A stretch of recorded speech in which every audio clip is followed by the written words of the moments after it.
अस्सलाम वालेकुम। आप देख रहे हैं निज़ाम टीवी और मैं हूं सबात नान। यहाँ पर शामिल करते हैं न्यूज़ हेडलाइंस।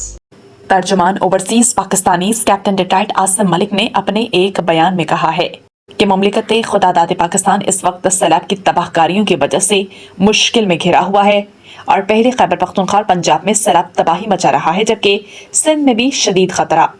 इस सैलाब के नतीजे में दर्जनों शहादतें हुई हैं और अरबों का माली नुकसान हुआ है, जबकि जानी माली नुकसान का सिलसिला अल्लाह ना करे अभी जारी है।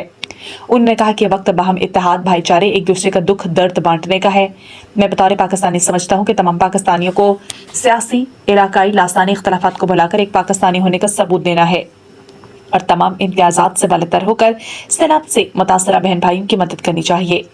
कैप्टन रिटायर्ड आसिम मलिक ने कहा कि सियासत और ज़ाती एहसास बरतरी के लिए उम्र पड़ी है। इस वक्त अव्वलीन मकसद मुसीबत ज़दा भाइयों की मदद, इनकी बहाली है।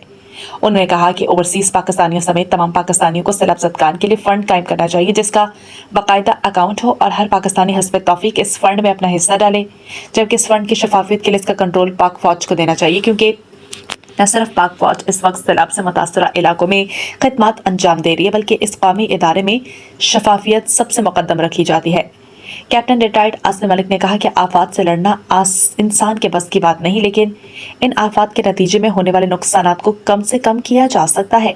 लिहाजा बतौर तर्जुमान ओवरसीज पाकिस्तानीज में समंदर पार मुकीम पाकिस्तानियों से अपील करता हूँ कि जिस तरह वो बैरून मुल्क बिला इम्तियाज रंगो नस्ल बाहम शुक्र होकर रहते हैं, इसी तरह आज पाकिस्तान के तुलो अर्ज में आए सैलाब के वक्त भी यकजहती इत्तफाक का मुजाहरा करें और सैलाबज़दा इलाकों की बहाली में बढ़ चढ़कर हिस्सा डालें, क्योंकि हम सब की खुशियाँ और रौनकें वतन अजीज़ पाकिस्तान की तरक्की, खुशहाली और इस्तेहकाम से वाबस्ता हैं।